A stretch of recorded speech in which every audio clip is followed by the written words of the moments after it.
Yo, what's up? What's up? I'm back again with another video. Uh, like I told y'all, I got a field trip today, a football game. So let me go ahead and give y'all a little content, you know what I'm saying, before I have to go do all that good stuff. And I just found out next week, I had a field trip. Ironically, I got a basketball game on the same day that the Bulls play. I think it's on Monday. So I won't be able to do one of those either until probably the following date as well. So, it's getting real hot and heavy on my end. So, y'all just going to have to wait for that good old content from your boy. But anywho, let's talk real quick about Zoe on this defensive end because, I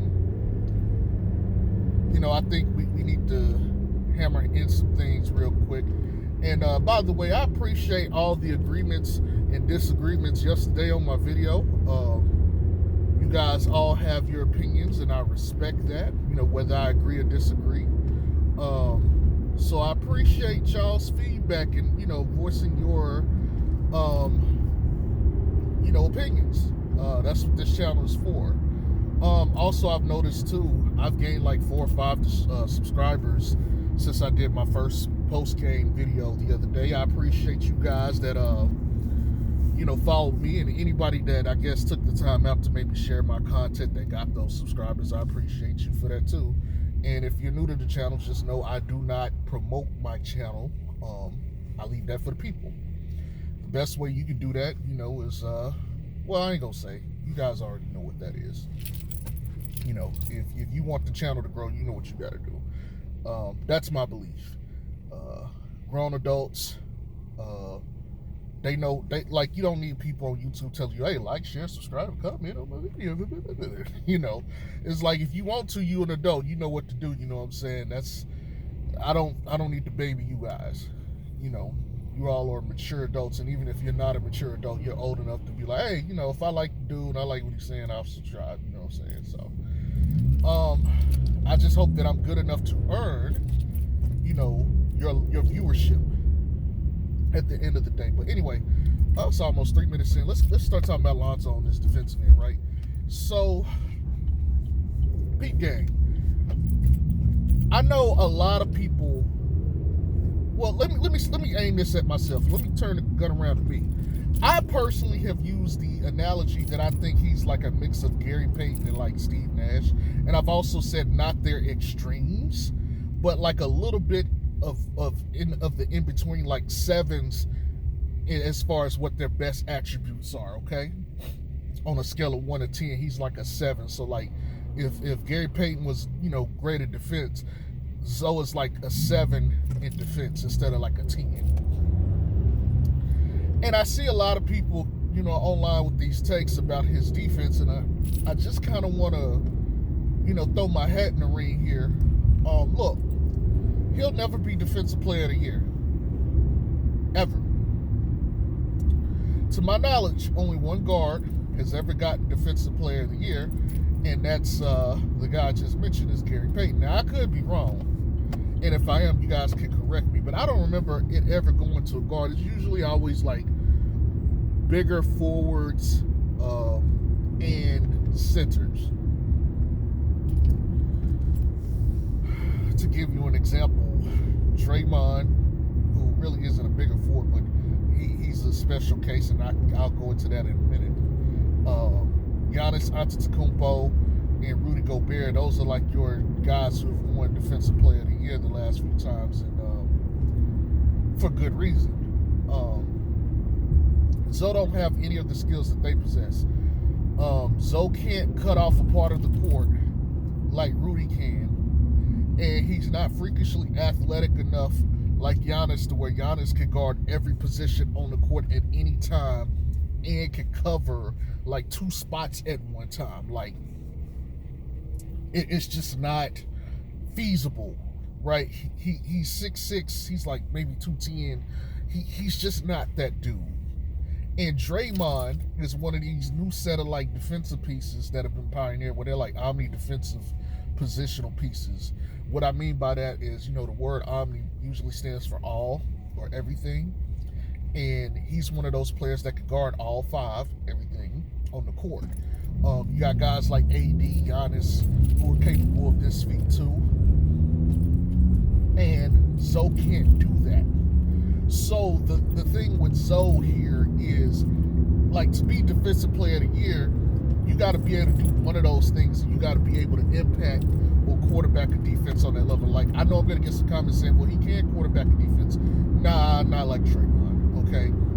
What his best skill is his off-ball defense. His on-ball defense is good or solid, but it's really the off-ball stuff. It's the stuff he can do when he's allowed to roam, like on the weak side or something, or when the ball is on the strong side, but it's not on his man. It's the stuff that he can do to create chaos on the court for opposing offenses. That's where he's, gifted at.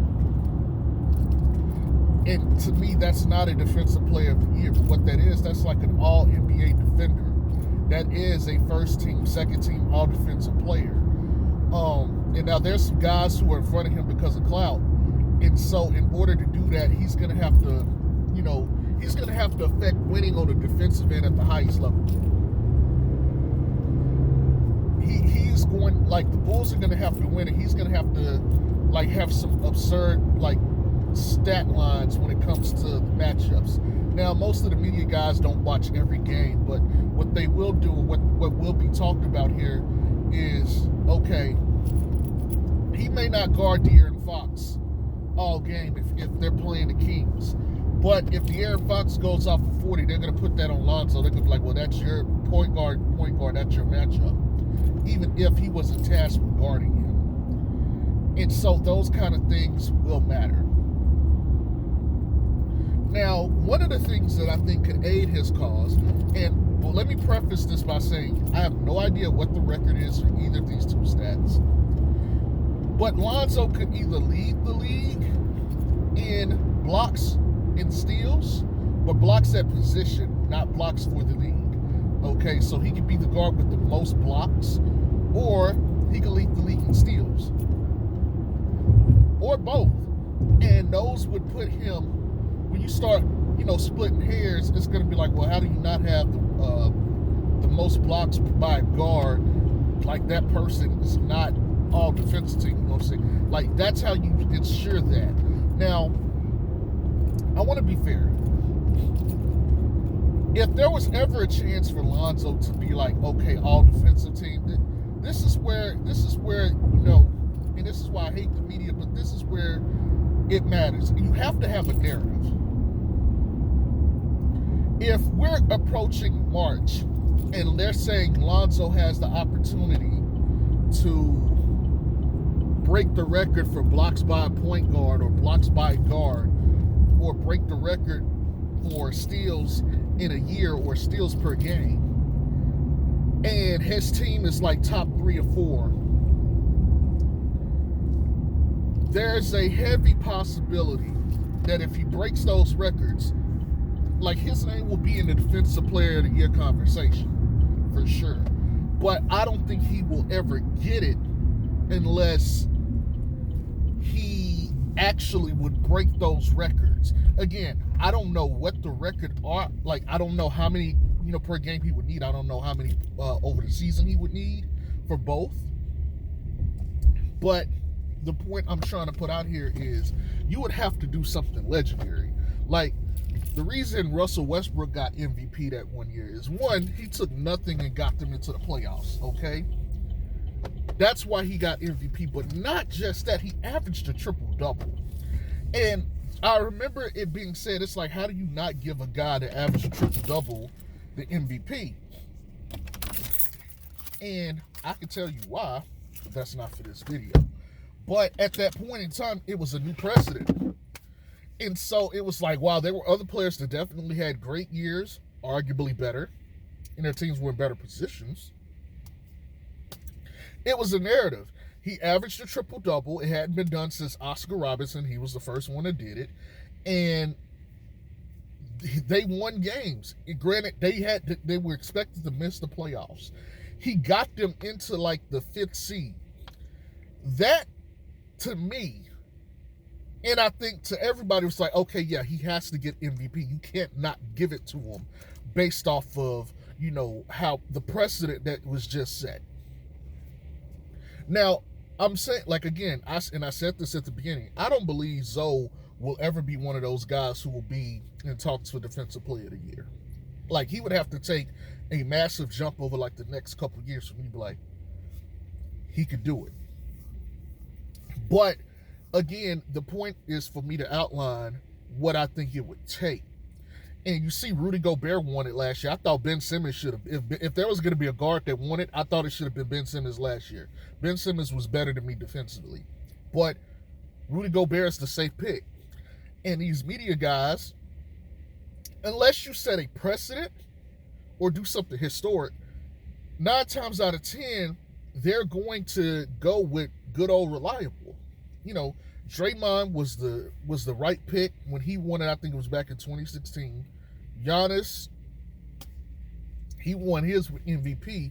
I'm trying to remember. I don't think anybody ever won it with an MVP other than Hakeem, but I could be wrong. But yeah, I'm struggling to think of anybody else in league history. And I'm pretty sure there's probably like 1 or 2 more people, but either way,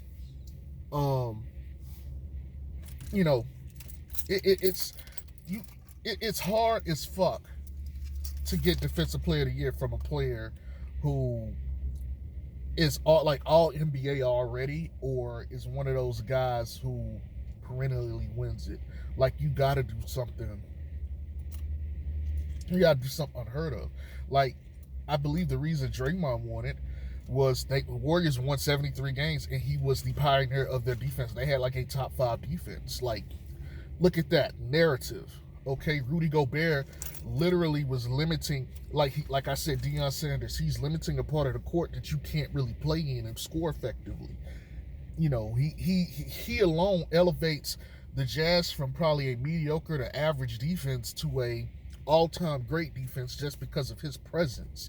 Like, his defensive plus minus numbers are monstrous, and you got guys who live at the rim who are scared to attack the rim because he's there, right? Like, these are like this is what you have to contend with to be there. So when discussing Lonzo, you see why I don't think he's there yet. If you've watched him play, you could say, okay, I don't see Defensive Player of the Year in that. I just don't. I'm trying to think. Kawhi is like a small forward, but sometimes they play him as a shooting guard. So I wouldn't say he's a guard that has won it or could win it. But think about what he had to do to get Defensive Player of the Year, and now apply that to Zoe. And this was before Giannis, before Rudy, and all these other guys got established. Okay. And again, even with the defensive team, you got Marcus Smart, Pat Bev, and there's other guys. I'm trying to think of the guy in Philly. It's either Therese, it's like Maxey or Thibault. I can't remember. One of those guys is getting a lot of credit for defense too. And so even though Zoe has been in the league for a while, there's still got Lou Dort, matter of fact, too, in OKC. All of these guys are like ahead of him in in terms of the tier. In order for him to get noticed, he has to become a winning player, which means they have to win games. And he's going to have to do something that separates him from everybody else. And if he's pushing on one of those records this year, his name will definitely pop up on first or second team all defense. But to me, I don't think, like with Rudy Gobert in the league doing what he does. Sorry about that. With Rudy Gobert in the league doing what he does, I just don't see how Lonzo gets it. Like, he would literally have to break both records or average like what